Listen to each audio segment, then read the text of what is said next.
We had a great week over here at Singing Hills. Did things a little different this Sunday. Less songs up front for both of our gatherings, and used one song going right into the sermon, and then just a couple songs coming out.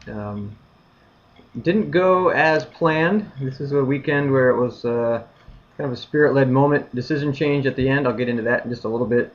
First, let me just go over the set list of the songs that we did do.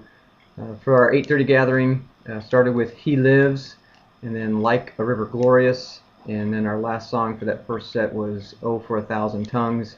That took us into our communion time and into some of our announcements, and then a time of greeting. And instead of our senior pastor trying to call everyone back to their seats, the team got back up and we did the song Ancient Words, because we were in 2 Timothy chapter 4, and our theme for this week was just the importance of God's Word, so we used that song kind of as a callback to attention, but also it's got some great lyrics about the importance of words that have been around for a long time and how important they are even to today.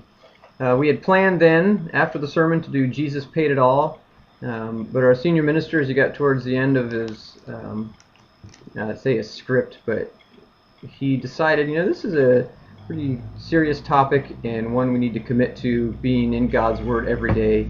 And so he just had us all get down on our knees and pray right where we were sitting, and we just nixed the last song. So I appreciate his leadership and the flexibility that we have together, that we don't have to do every song that's on the list, and he's got the freedom to direct us as he feels led by the Spirit. So things went really well.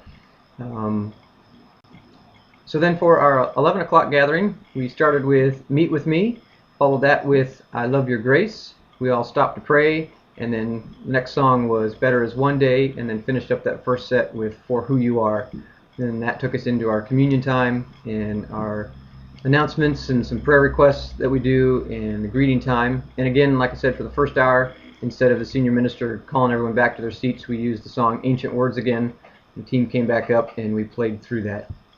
And just like we did then for the 8:30 gathering, instead of doing the two songs that we had prepared for, which was going to be Everlasting God and Blessed, before we started the 11 o'clock gathering, the senior minister and I talked a little bit about doing the prayer again at the end for everyone to commit to the seriousness and need to be in God's Word every day. So just myself and our keyboardist then went back up at the end during that prayer time and led in a slowed down version of Blessed, which is pretty cool. And we hung around on the chorus a bit and the bridge, just the For You Are Holy, and Hear Our Prayer. So just a neat way to end the morning.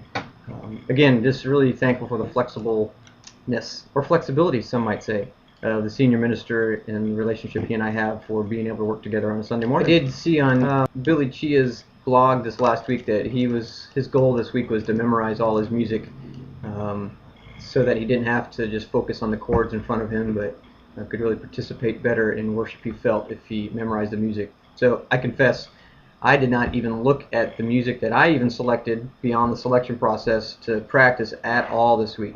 Pretty busy week for us with our community outreach of Nightlight, with prepping for that and the hosting of that, and just with the other job I work. So I sucked this week at practicing, and it really showed. So I understand and realize the importance of practice, so I need to be better at prioritizing some time to put aside for running through the music. So Billy, I hope things went well for you in your memorization of your tunes. Anyway, that's it. You guys have a great week, and we'll chat with you later.